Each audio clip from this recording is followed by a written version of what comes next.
Knowledge is in the building. Like, comment, and subscribe. So I just finished watching the interview with Eddie Hearn and Frank Warren on Talksport. It was the one with Troy Deeney and the other gentleman. I can't remember his name. I'm surprised he wasn't on the. They weren't on the. I think it was the White and Jordan show. I'm surprised about that. But anyway, it was funny seeing them together, obviously because they hate each other, and they're only basically now teaming up together because obviously Dana White is doing his boxing league with Turki Al Sheikh, and obviously from the interview I got the impression that since since Turki Al Sheikh and Dana have took away the playthings and have took away their kind of earning potential, in the sense that they had the monopoly on most of the boxing, the heavyweight boxing, they're kind of joining together and joining forces, and they should do that, to be fair, even though they hate each other and they're both two-faced and can't stand each other. But what was funny was the sound bites that they were playing when they introduced both of them, and obviously they used the Friends theme, the theme of Friends, and then you could hear sound bites of Eddie saying stuff to Frank, like throwing shots about, small hall promoters should stay in small halls and shouldn't say anything. And then I think Frank was saying his own sound bites, but it was funny. And then both of them, the reactions on both the faces when they sat there watching each other, like listening to the stuff.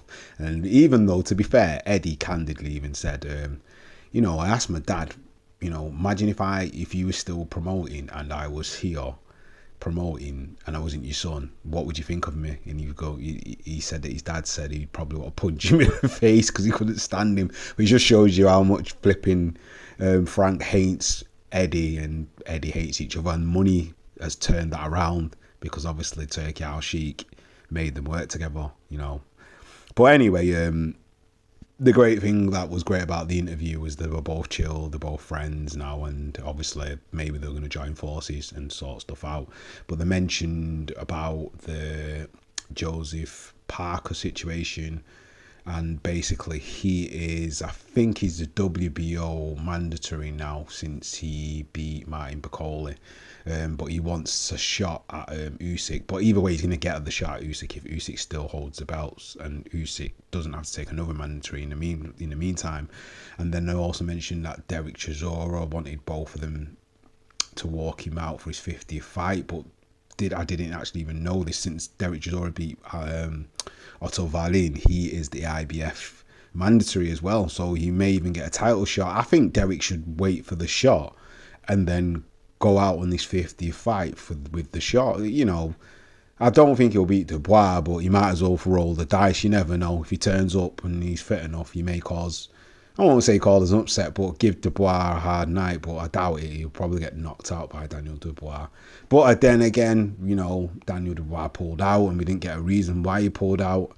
And apparently, from all reports, Turki Al Sheikh's not happy with him. He's not going to get any more fights on his shows because of, obviously, he pulled out and they weren't happy with that. So, plus he didn't even give an excuse as to why he was sick or injured or whatever. Dillian White apparently he showed evidence, I think it's video evidence of his injury. So, I don't think there's going to be any chance of him not getting any more fights from Turki Al Sheikh.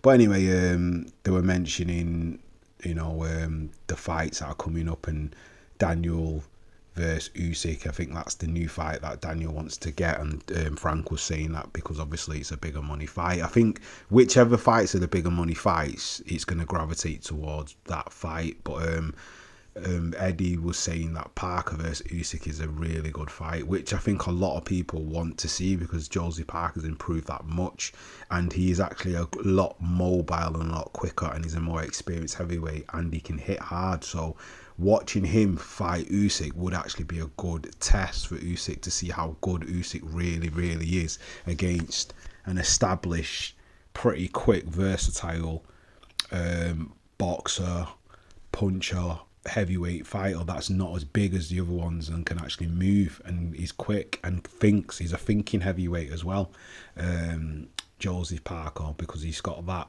experience from winning a belt and being a world champion before, and then going up against all the big guns, and then coming back down into, I wouldn't say the lower echelons, but back into the top 10, and coming out of the top 10 and coming back into it and fighting his way back up to, basically the top 3, top 2 spots. So you can see he's there. He's actually there. It only makes sense that he fights Usyk. We want to see the best versus the best. This is the most improved heavyweight, apart from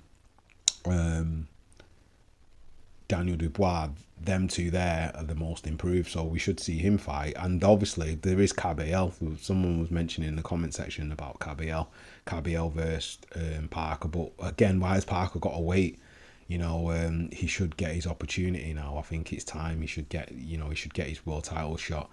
He almost got it with Daniel, but Daniel pulled out for whatever reason, we don't know. But anyway, they mentioned Anthony Joshua, and Anthony Joshua's injured. But to be honest, Anthony Joshua's at the end of his career. Fury's retired, so that fight's not going to materialise.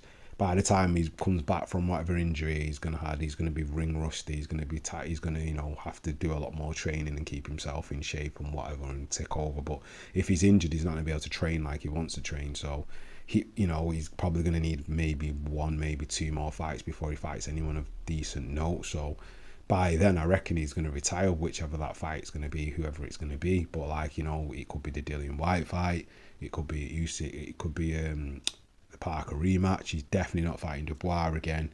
He's not going to fight Usyk again. So what other fights are there apart from Parker? And possibly, I've seen reports of Jake Paul, but who cares anyway? I think Joshua should have quit a while back. I think maybe after the last Usyk fight, he should have probably retired. To be fair, the rest of these fights now that he's doing are just for money. To be honest, I don't even think he cared in the Dubois fight. I honestly believe he just turned up for the money and just he couldn't be asked, and obviously maybe he got exposed because the things that he was doing just didn't make sense. But he's been on the slide for a while now anyway. But anyway, watching this interview and watching them close out, I think someone in the comment section was saying that people had to wait an hour just for the segment, for the 10 minutes of the segment for what they were saying. But anyway, it's on the Talksport channel. Go ahead and watch it. But leave your thoughts in the comment section. Like, comment, and subscribe. And that is another one from the one and only Knockout Legends. Peace.